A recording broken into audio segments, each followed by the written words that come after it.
I quite like these, Robert. I like them too. I quite like them. Lee St. Epiphone. Epiphone. They're I'm not not sure how you pronounce this newfangled brand. Did you just call them Epiphone? Is that a drug? Anyway, yes, Epiphone from Gibson. You all know about these guitars, but new for 2019 is an Epiphone version of the Gibson double cut. With Infini balance. Infini balance. Once you've strapped it up. Does this mean every video we now have No, to we don't have to. Okay, so this is hopefully a relatively quick and short video review for you because there's not a lot to tell you about this guitar other than it sounds great, as you heard in the video, and we'll do some tones. It comes in 5 great looking colours, of which we've got 4 here, but just for ease of purpose, Rory will do some beautiful slidey thing across the screen now. They're like an arch top, flame maple top, mahogany back and sides, mahogany neck, kind of much like the Gibson double cut that was launched a couple of years ago. Slightly different inlays, more typical Epiphone inlays from something like a Sheraton. Obviously the Epiphone headstock, which divides opinion. Do you like the Tree of Vitality or whatever it is, Thistle of Doom? I'll be honest with you, I've always been in the camp of I don't find the Epiphone headstock offensive. I just find I meant particularly the inlaid plant. I like it. The pot plant. Yeah, absolutely. It's what it needs. It just needs a pot underneath it and a little message going, "Happy Christmas, Grandma." That's what you give her a poinsettia every Christmas. Nice. Grover machines. Let's do tones, Rob. Okay. You've got coil tappage and all sorts of stuff on these. So we'll start with tapping out, actually, because I was quite surprised at how nice it sounded. It's a remarkably clean tone you've got there, Rob. I like it. Thank you, Lee.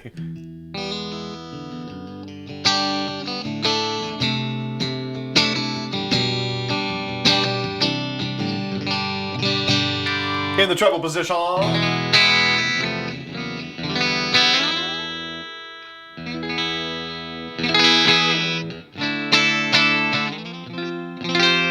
In the neck position.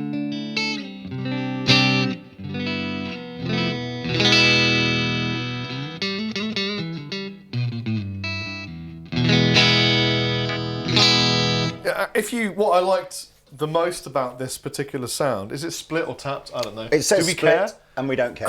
Is that if I OD1 it, it's got real interesting sort of clarity and ground.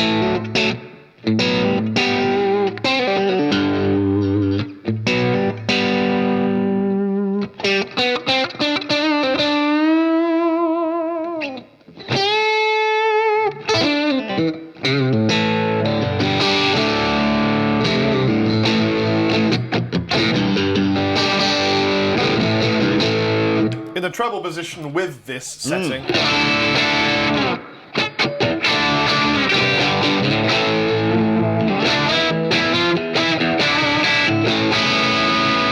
In the neck position. Nice.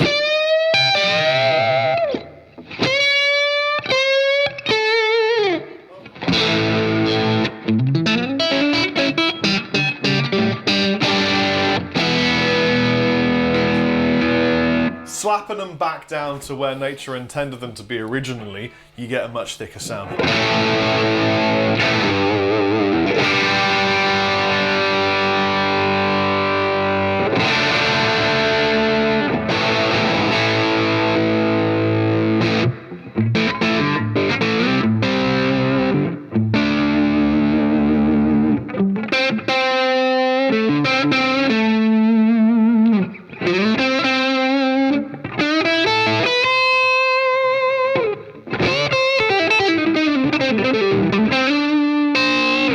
And if you add a little screamer, you get what nature intended again.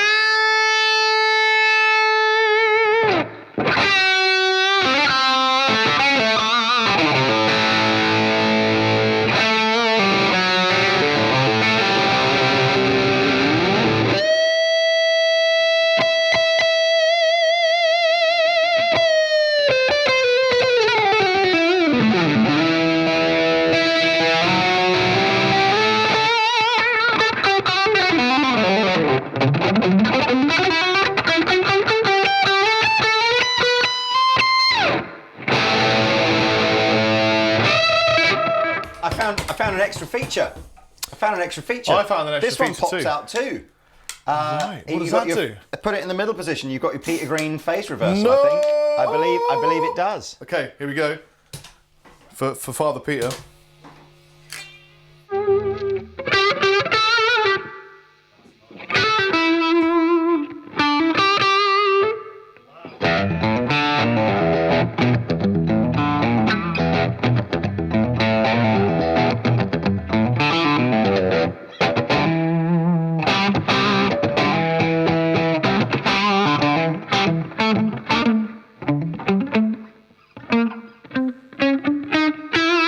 Any of those?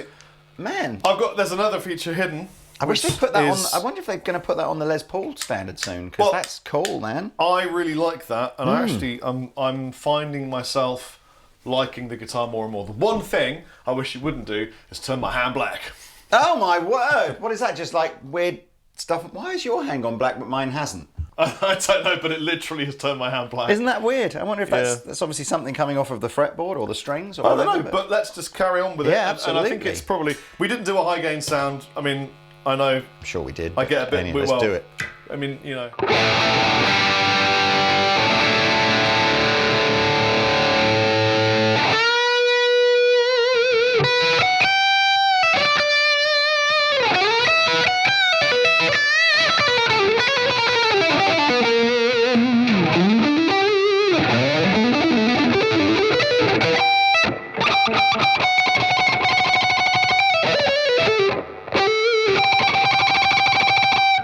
Go So for it, sir. I'm experimenting with a new kind of plectrum that I found that I kind of like. We're going back to old school cheap plectrums. Well, I'm just experimenting.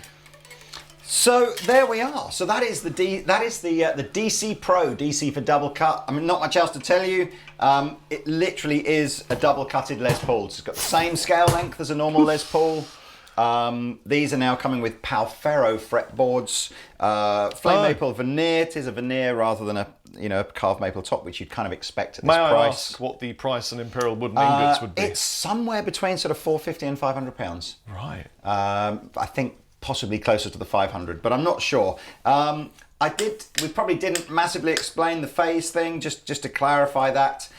There's an old myth that Peter Green took his Les Paul in to have it serviced or repaired or something, and the neck pickup was reinstalled. Well, that myth has wired been back to revisited and front. changed So- now. so Now it people would- are saying it that did it on actually purpose? Gibson made it by mistake. Ah. And Joe Bonamassa is saying that he actually bought one that had the same error in it. So Okay. there are people who say Well- it was a mistake of his tech, and some people say Gibson made it by accident. Well, so what it means is if you've got both humbuckers on in phase, or what, then you'll get your traditional fat Les Paul 2 humbucker mode. Kind of, I guess I might as well show you, hadn't I? Les Paul would normally sound like. But if this one was wired back to front, you get this sort of cancellation sound, and that is that, as I think Rob ably demonstrated with a bit of gain, that is a kind of a Peter Green I love sort it. of sound. So you get that, you get the coil splits, regular tunematic bridge off of a normal Les Paul. You got this kind of belly cut thing, so it's a little bit more contemporary. It's probably a tiny bit lighter than a regular Les Paul, but not crazy amounts. Great colours, slightly more, I don't know. I really like that colour. So do I. This is also very Mojave. cool. What did you call it? Mojave, this Mojave. is called. That's something like green ivy. Can I just say, and again, I say this in almost every video that we do with Epiphone, I just feel there's an unnecessarily amount of stuff stuck on. Give me the red one, because this is kind of straight from the box. So we've got stickers on the pickups, we've got stickers around the machine heads, we've got a swing tag about the warranty, and a swing tag about the machine heads, and a swing tag about the new bone nut. And I'm just like, we know all these things, people at Gibson and Epiphone. We're professional guitar salespeople. And it's easy to look this stuff up online if you want to. And I think it just... You know what it needs? You hang one of these up with all this rubbish dripping off of it, and it detracts from how pretty the guitar would look What if you it just had took it off of it. one tag with a Exactly. QC code? You could scan it and go, oh, it's all that. Or just one tag that said, by the way, this has got pro buckers and coil splits, and it just doesn't need all this other stuff, especially when they're not even stuck on very nicely. Look, just saying, just trying to help. I'm just trying to help Mark Agnesi in his new role at Gibson get things right, because we're going to make Gibson great again. Oh, hi, Mark. And please, anyone, Mark or Cesar or JC, come over soon and be in a video with us, because that'd be fun. I like Mark. I'm not even sure if Mark's in control of or doing anything for Epiphone. Mark is in control of the world. Of the world. Yes. But that's just my opinion.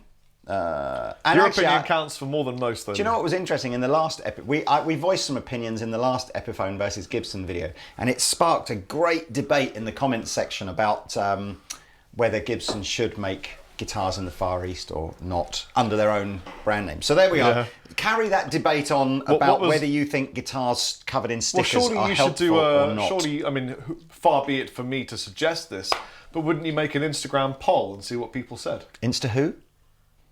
There's this place called Instagram where you'll find women and gaming and food, vegans. Yes, I'm going to plug my own. Actually, I have a Captain Anderton Instagram page, which you can follow if you wish, and I have a Captain Anderton Facebook page, which you can follow. And I'm quite good at responding as well, unlike people with like millions of subscribers who just can't keep up. I'm actually quite good at responding. Was that aimed at anyone in particular? Who? I don't know what you're talking about. I'm Rob_Chappers. Underscroll. Yes. I like it. Underscroll. Underscrotum. Anyway, I just think it would be good. This has been the Epiphone DC Pro video. I've liked it.